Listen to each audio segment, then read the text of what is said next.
The day started like any other at New York International Airport, a place that buzzed with energy and movement.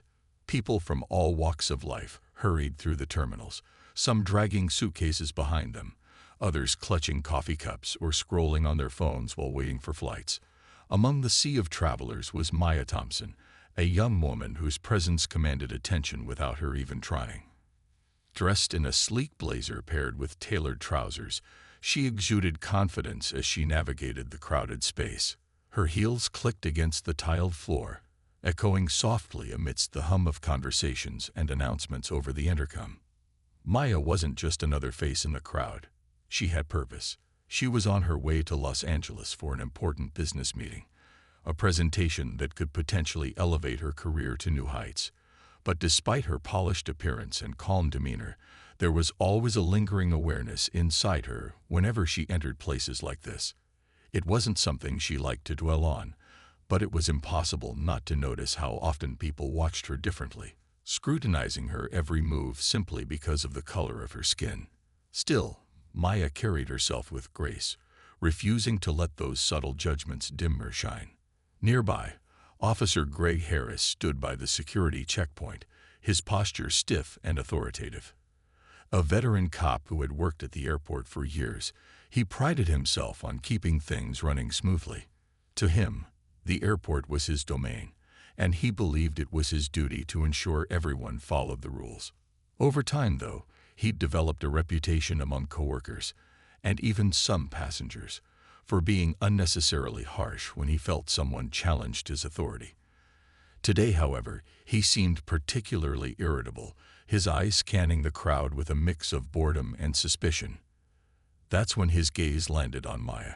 At first glance, nothing about her stood out.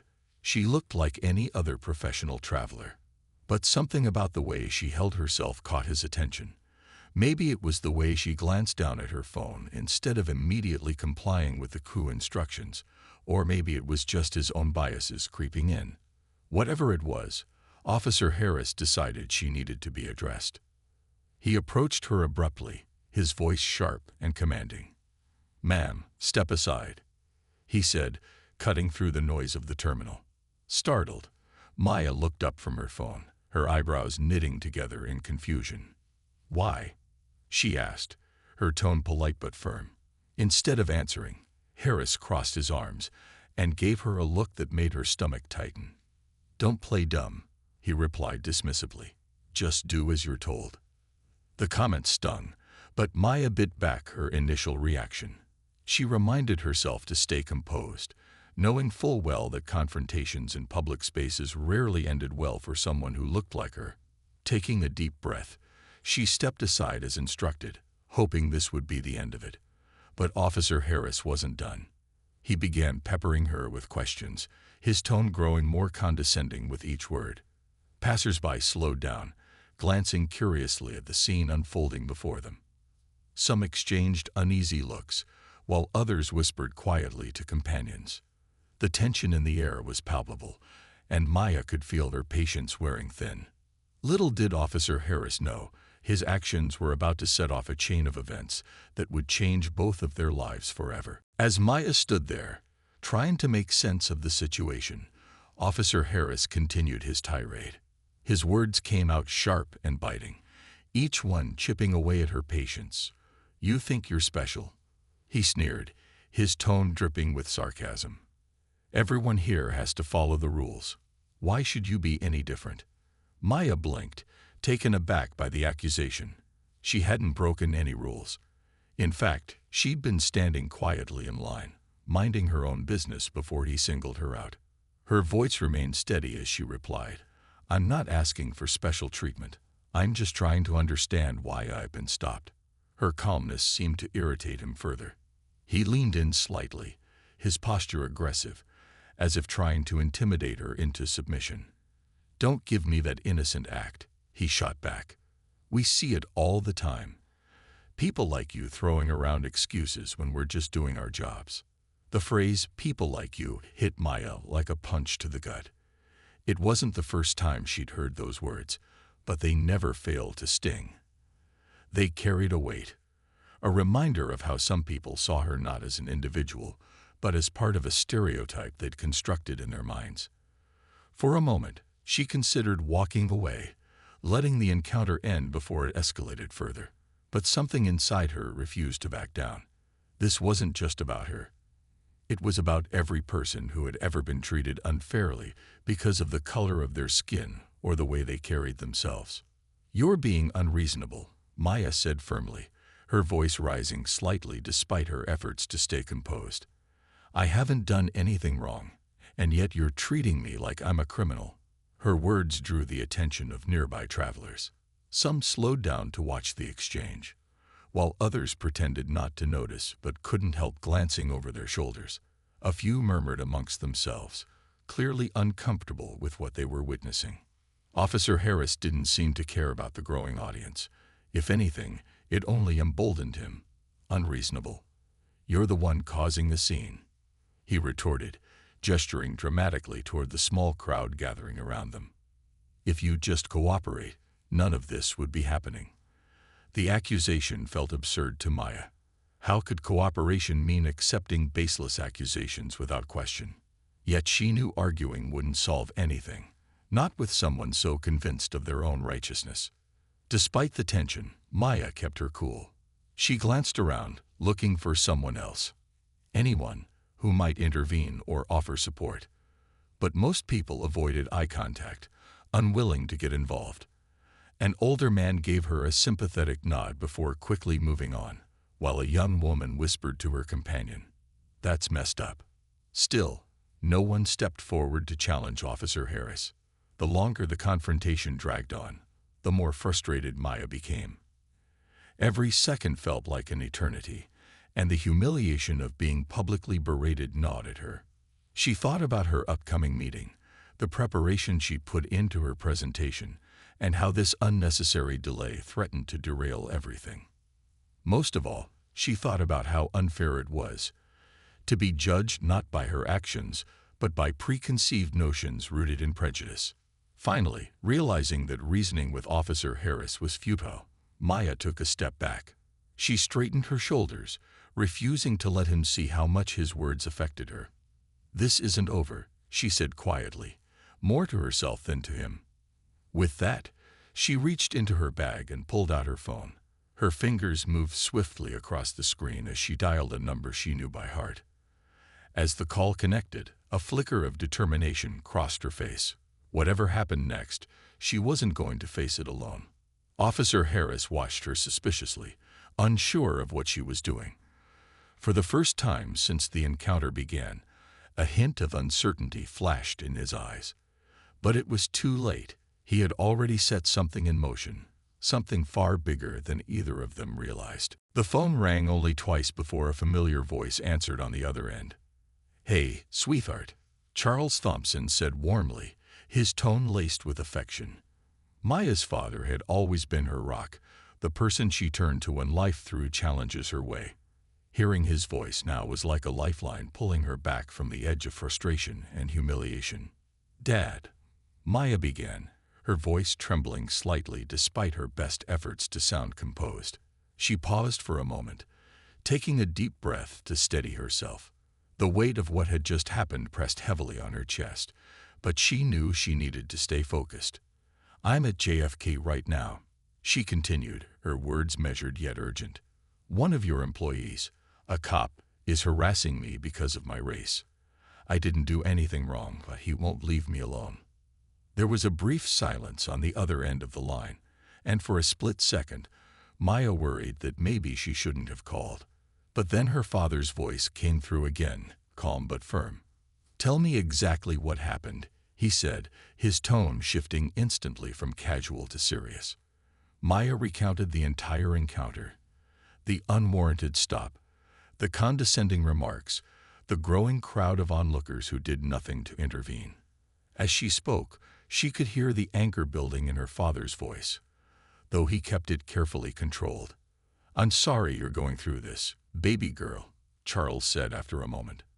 His words were simple, but they carried so much weight. "Stay calm. Let me handle this." Just hearing him say those words gave Maya a sense of relief she hadn't felt since the ordeal began. Her dad wasn't just any man. He was someone who commanded respect wherever he went. And now he was stepping in to protect her. Charles wasted no time. He ended the call with Maya, promising to fix things immediately, and quickly dialed the airport's management office. When the director picked up, Charles introduced himself without hesitation. "This is Charles Thompson," he said, his voice carrying an air of authority that demanded attention. There was a noticeable pause on the other end, as the director likely scrambled to process who was calling. After all, Charles wasn't just another name. He was the billionaire entrepreneur behind Skyline Airlines, one of the largest carriers operating out of JFK. "I need you to listen very carefully," Charles continued, his tone leaving no room for argument. He explained the situation in detail, making it clear that his daughter had been treated unfairly by one of the airport's officers. "I expect immediate action," he added, his words sharp but professional. "And if this isn't resolved promptly, we'll have a much bigger problem on our hands." While the director assured Charles that the matter would be investigated thoroughly, he also knew better than to take the threat lightly. Skyline Airlines brought millions of dollars into the airport annually, and upsetting its owner was not something anyone wanted to risk. Within minutes, the director promised to escalate the issue and personally oversee the investigation. But Charles wasn't done yet. Knowing how stressful the situation must have been for Maya, he decided to ensure she wouldn't have to endure another minute of discomfort. He made another quick call to the private aviation department of Skyline Airlines and arranged for a jet to be sent to retrieve her. "She deserves better than this," he told the pilot over the phone. "Get her out of there as soon as possible." Back at the terminal, Maya waited anxiously, unsure of what would happen next. Officer Harris still stood nearby, arms crossed, clearly unaware of the storm brewing behind the scenes. For all his bravado, he had no idea that his actions had caught the attention of someone far above his pay grade. Meanwhile, Maya clutched her phone tightly, replaying her father's promise in her mind. "Let me handle this." As the minutes ticked by, passengers continued to glance curiously at the scene, whispering among themselves about the altercation. Some sympathized with Maya, while others seemed indifferent, but none of them could have guessed the magnitude of what was about to unfold. Unbeknownst to everyone, including Officer Harris, the wheels of accountability were already turning, setting the stage for a confrontation that would change lives forever. Within minutes of ending his call with the airport director, Charles Thompson was fully immersed in orchestrating a response that would leave no room for excuses or delays. He wasn't just reacting emotionally. He was strategic, calculating every move to ensure justice was served, not only for Maya, but as a statement to anyone who thought they could mistreat others based on prejudice. This wasn't simply about his daughter anymore. It was about sending a message. No one was above accountability. Charles first contacted Skyline Airlines' legal team, instructing them to gather all available information about the incident. "I want security footage, witness statements, anything you can find," he said firmly over the phone. The lawyers sprang into action, knowing better than to question their boss's directives. After all, Charles had built his empire not just through innovation, but also through an unshakable commitment to fairness and integrity. If someone crossed a line under his watch, there would be consequences. Next, Charles reached out to a close friend who worked in media relations. "We need eyes on this," he explained. "Not because I'm looking for drama, but because transparency matters. People should know what happened here." His friend agreed, promising to discreetly monitor news outlets and social media for any mentions of the altercation. While Charles didn't want to turn this into a spectacle, he understood the power of public awareness when it came to holding institutions accountable. Meanwhile, Officer Greg Harris remained blissfully unaware of the chaos unfolding behind the scenes, still standing near the terminal where he'd confronted Maya. He puffed out his chest, convinced he'd handled the situation properly. To him, it was cut and dried. She hadn't cooperated, so he'd done his job by asserting authority. What he failed to realize, however, was that his actions were being dissected far beyond the confines of the airport. Back at the management office, the airport director scrambled to contain the potential fallout. After hanging up with Charles, he immediately reviewed the security footage from the area where the incident occurred. The video painted a damning picture: Harris towering over Maya, his body language aggressive, while she stood calmly, trying to reason with him. Onlookers captured snippets of the exchange on their phones, some even posting them online. By the time the director finished watching the tape, it was clear that Harris had overstepped his bounds. The director pulled Harris aside, asking him to report to a private meeting room without explanation. Confused but confident in his actions, Harris complied, brushing off the summons as routine protocol. When he entered the room, though, his confidence faltered. Seated across the table was none other than Charles Thompson himself, dressed impeccably in a tailored suit that screamed authority. For a moment, Harris froze, unsure of why this man, a stranger to him, was present during what he assumed was a routine debrief. "Do you know who I am?" Charles asked, his voice calm but commanding. Harris shook his head slowly, his brow furrowing in confusion. Charles leaned forward slightly, his piercing gaze locking onto Harris. "My name is Charles Thompson. I own Skyline Airlines, the airline that keeps this airport running smoothly. And that woman you harassed, she's my daughter." The words hit Harris like a freight train. All at once, the gravity of his actions crashed down on him. He stammered, trying to explain himself, but Charles raised a hand to silence him. "Save it," he said sharply. "You'll have plenty of time to answer for your behavior. Right now, I want you to understand something. No one gets away with treating another human being the way you treated her today. Not on my watch." As Harris sat there, stunned and speechless, the pieces began falling into place. This wasn't just a workplace reprimand. It was a reckoning. The airport director informed Harris that he was being placed on immediate suspension pending a full investigation. Security escorted him out of the building, leaving him to face the reality of what he'd done. For the first time in years, Officer Greg Harris felt truly powerless. Outside the airport, Maya boarded the private jet arranged by her father, finally breathing a sigh of relief. As the plane taxied down the runway, she looked out the window at the sprawling city below. Justice might not happen overnight, but thanks to her dad, the wheels were already turning. And deep down, Maya knew this was only the beginning. The private meeting room was quiet except for the faint hum of the air conditioning, but the tension inside was electric. Officer Greg Harris sat slumped in his chair, his face pale and his hands clasped tightly together. Across the table, Charles Thompson exuded an aura of calm authority that made Harris feel even smaller than he already did. The airport director hovered nervously nearby, clearly uncomfortable with the situation unfolding before him. Charles leaned forward slightly, his piercing gaze never leaving Harris. "Let's go over this again," he said, his tone deceptively calm but laced with steel. "You singled out my daughter, someone who has done nothing wrong, and treated her like a criminal because of your own biases. Is that correct?" Harris opened his mouth to respond, but no words came out. His mind raced, trying to piece together some kind of defense, but the weight of Charles' presence crushed any attempt at justification. When Harris finally managed to speak, his voice trembled. I didn't mean anything by it, sir. I was just doing my job." He sounded desperate, as if clinging to the last shred of dignity he had left. But Charles wasn't buying it. "Doing your job?" Charles repeated, raising an eyebrow.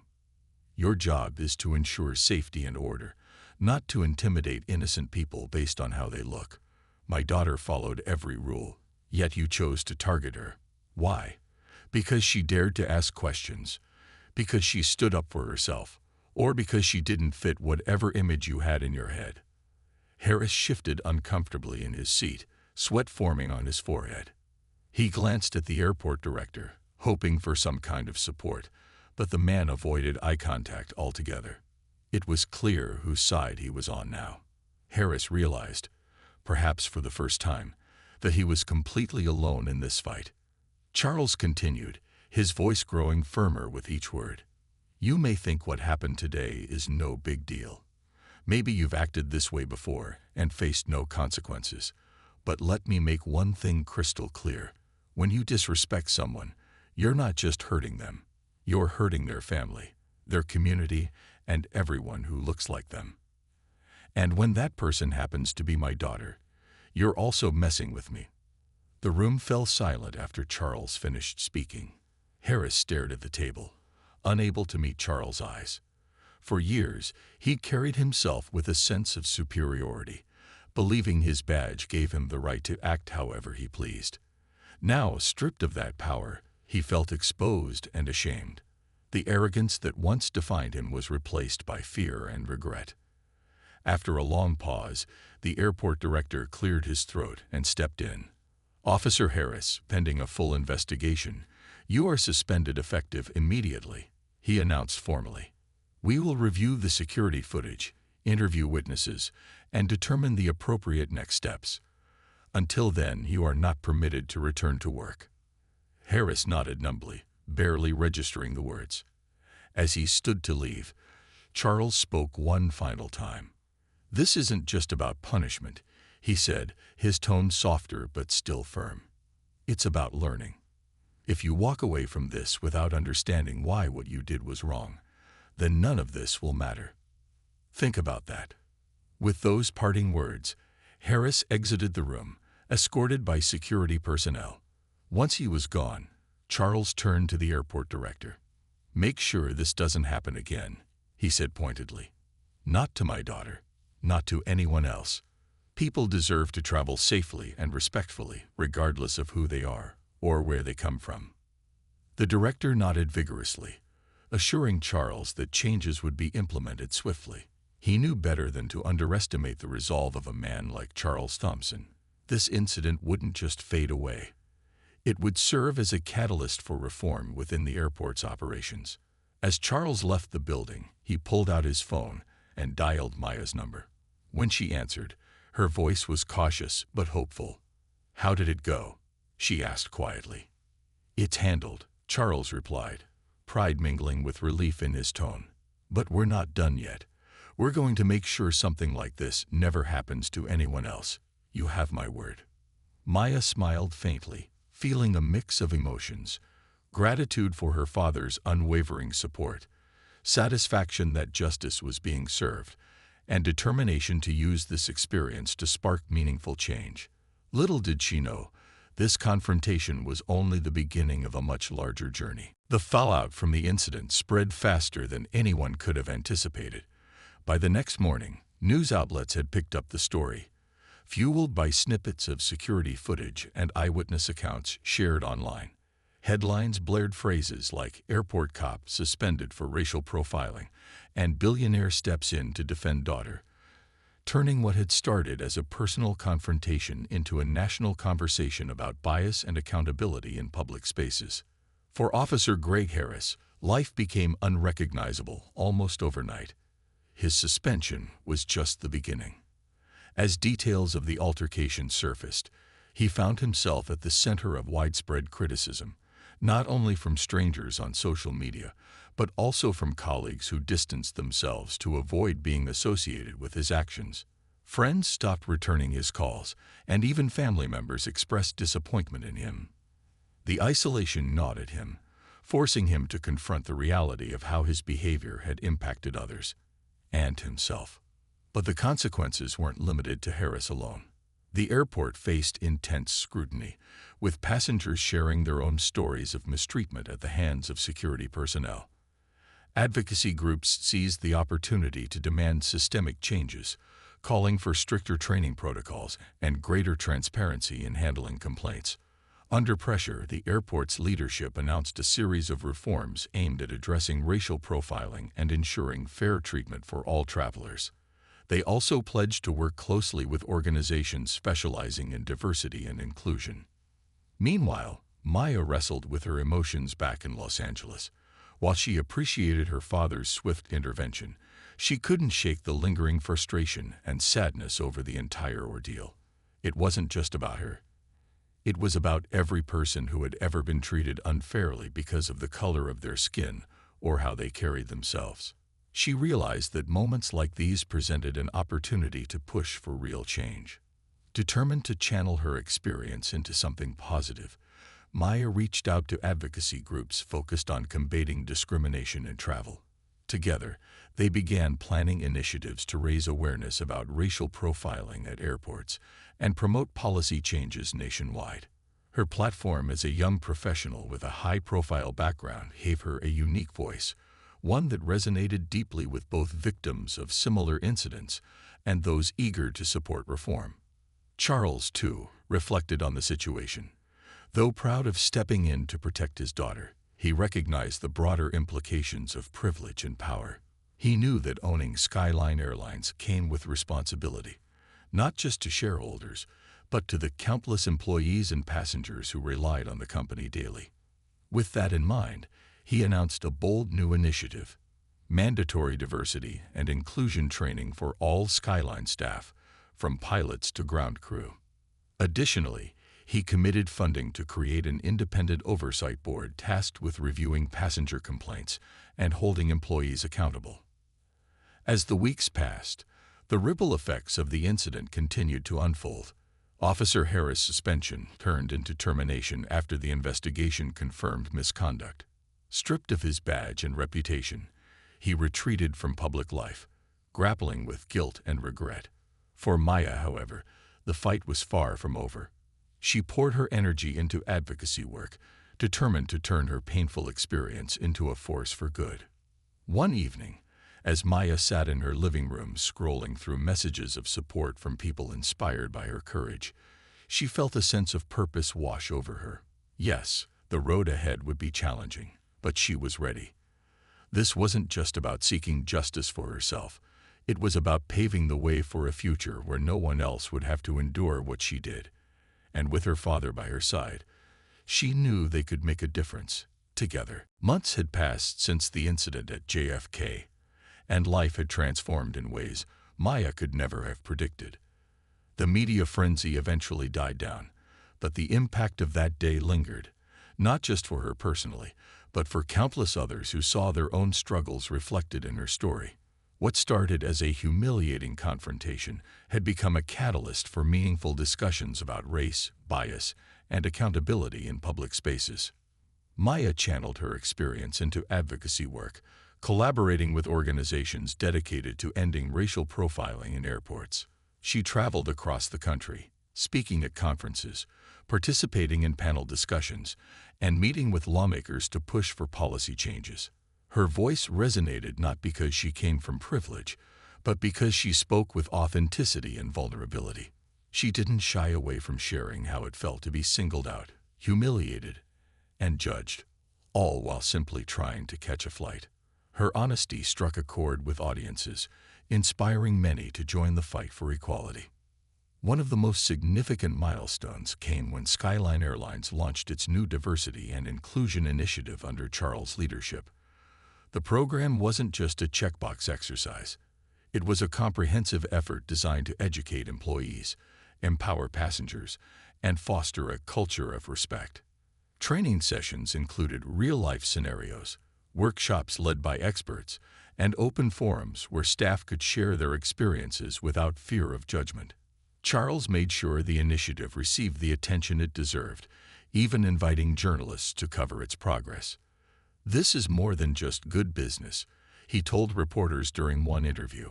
"It's the right thing to do." For Maya, seeing her father take such bold steps filled her with pride.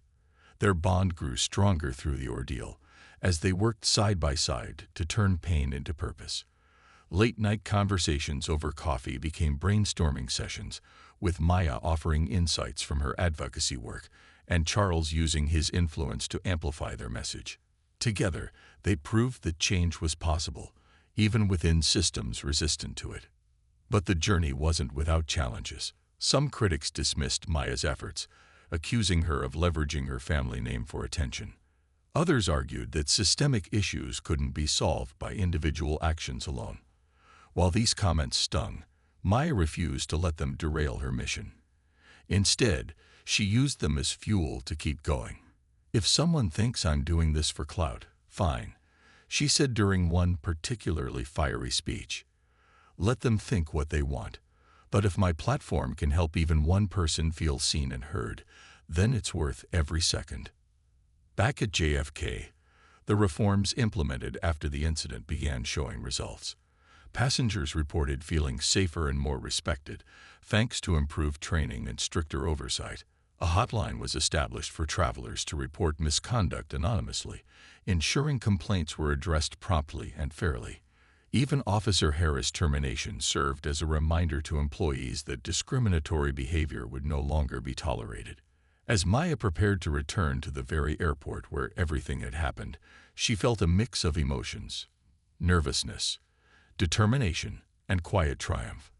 This time, however, she wasn't walking through the terminal as a victim.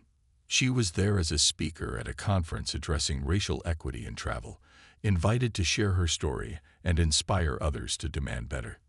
When she stepped onto the stage, the room fell silent. Faces turned toward her, some curious, others supportive. As Maya looked out at the audience, she spotted her father sitting near the front, beaming with pride. Taking a deep breath, she began to speak. "Change doesn't happen overnight," she said, her voice steady and clear. "But every step we take brings us closer to a world where everyone is treated with dignity and respect. And that's a world worth fighting for." The applause that followed was thunderous, a testament to resilience, courage, and the enduring power of hope. As Maya wrapped up her speech, the energy in the room was electric. Her words had struck a chord with everyone present: travelers, industry leaders, and advocates alike. The audience rose to their feet, giving her a standing ovation that seemed to go on forever. For Maya, it wasn't just applause, it was validation. It was proof that her story mattered, that speaking out could spark conversations capable of changing hearts and minds. Charles watched from the front row, his chest swelling with pride. He had always believed in his daughter's strength and intelligence, but seeing her command a room with such grace and conviction left him awestruck. As the clapping subsided and people began filing out of the auditorium, he approached her, pulling her into a warm hug. "You were incredible," he said softly, his voice thick with emotion. "I'm so proud of you." Maya smiled, though there was still a hint of sadness in her eyes. She knew the fight for equality wasn't over. It might never truly be over, but moments like this reminded her why she kept going. Every policy change, every training session, every person who felt inspired to speak up brought them one step closer to a fairer world. In the weeks that followed, the ripple effects of Maya's advocacy continued to spread. Skyline Airlines became a model for other carriers, with its diversity initiative earning praise from passengers and competitors alike. Other airlines began implementing similar programs, recognizing that inclusivity wasn't just good ethics, it was good business. Airports nationwide started adopting stricter accountability measures, ensuring that incidents like the one involving Officer Gray Harris wouldn't happen again, or at least wouldn't go unaddressed. For Harris, life remained difficult. After losing his job, he struggled to find work in law enforcement or security. Employers were hesitant to hire someone whose name had become synonymous with misconduct. But instead of wallowing in self-pity, Harris eventually sought counseling to confront his biases and understand the harm he caused. While redemption didn't come easily, he took small steps toward personal growth, volunteering at community centers and learning to listen rather than judge.